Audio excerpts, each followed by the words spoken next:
Changer de carrière, c'est une idée qui traverse l'esprit de beaucoup de monde, mais qui est souvent accompagnée d'une grande angoisse, la peur de tout recommencer. Aujourd'hui, on va voir comment aborder ce tournant professionnel de manière beaucoup plus sereine.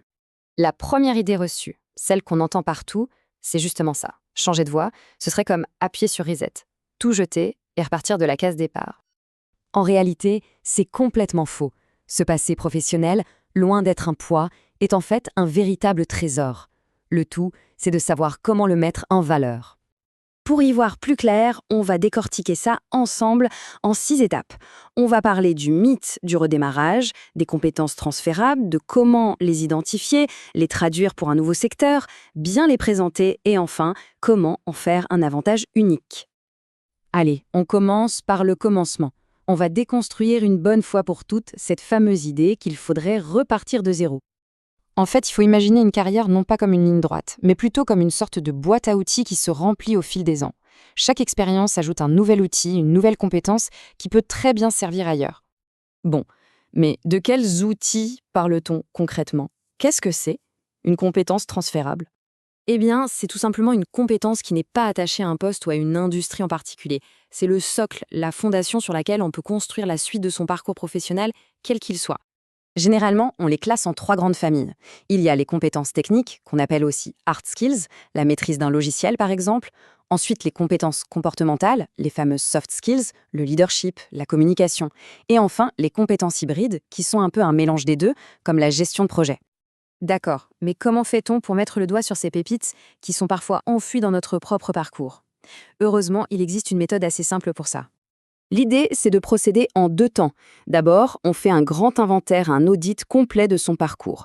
Et ensuite, on zoome sur des réalisations précises avec une technique spécifique. Pour cet audit, il ne faut surtout pas se contenter de relire ses anciennes fiches de poste. Il faut creuser plus loin, lister les grands projets, les défis surmontés et même regarder du côté des activités personnelles ou bénévoles. C'est souvent là que se cachent les compétences les plus riches. Et pour les succès dont on est le plus fier, la méthode STAR est géniale. STAR, c'est un acronyme pour situation, tâche, action, résultat. Ça permet de décortiquer une réussite pour en extraire très précisément les compétences qu'on a mobilisées. Une fois qu'on a fait cette liste de compétences, on a fait la moitié du travail. L'autre moitié, tout aussi cruciale, c'est d'apprendre à parler le langage de sa nouvelle cible. Chaque secteur a son propre jargon, ses propres priorités. Il est donc indispensable de traduire son expérience pour que les recruteurs comprennent immédiatement la valeur qu'on peut leur apporter. Pour ça, il faut lire les offres d'emploi, les articles du secteur, pour s'imprégner de leurs mots-clés. Regardez, c'est très parlant. Dire « j'ai géré une équipe », c'est vague.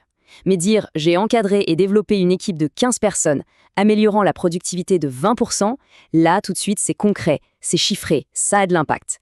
C'est ça, le pouvoir d'une bonne traduction. Tout l'enjeu, c'est de faire le pont entre hier et demain. Un enseignant qui veut aller vers les ressources humaines ne va pas parler de ses cours, mais de sa capacité à former, à évaluer, à gérer des talents. Il faut mâcher le travail du recruteur en quelque sorte. Une fois qu'on a identifié et traduit ces compétences, il faut les intégrer dans un récit, une histoire. C'est ce qu'on appelle le storytelling de sa carrière. Le CV et la lettre de motivation ne sont plus de simples listes. Ils doivent raconter une histoire cohérente qui montre que ce changement de carrière n'est pas un caprice, mais une évolution logique et réfléchie. D'ailleurs, un CV par compétence peut être bien plus pertinent qu'un CV chronologique dans ce cas. Le titre du CV ou le résumé sur LinkedIn, c'est la première chose que les gens liront. Il doit affirmer cette nouvelle identité professionnelle avec confiance, sans s'excuser du chemin parcouru. C'est une déclaration d'intention. Bon, maintenant qu'on a toutes les cartes en main, il est temps de changer complètement de regard sur ce qu'est un parcours atypique. Il faut bien se mettre ça en tête. Avoir un parcours qui sort des sentiers battus, ce n'est pas du tout une faiblesse. C'est même tout le contraire. C'est un avantage concurrentiel énorme. Ça veut dire qu'on apporte un regard neuf, des expériences variées, une capacité d'adaptation que des profils plus linéaires n'ont pas forcément. Et ça, les entreprises le recherchent de plus en plus. En conclusion, la clé est de ne plus voir son parcours comme une série d'expériences à justifier, mais comme la source même de sa valeur ajoutée. C'est cette richesse qui fait d'un profil atypique un candidat potentiellement idéal.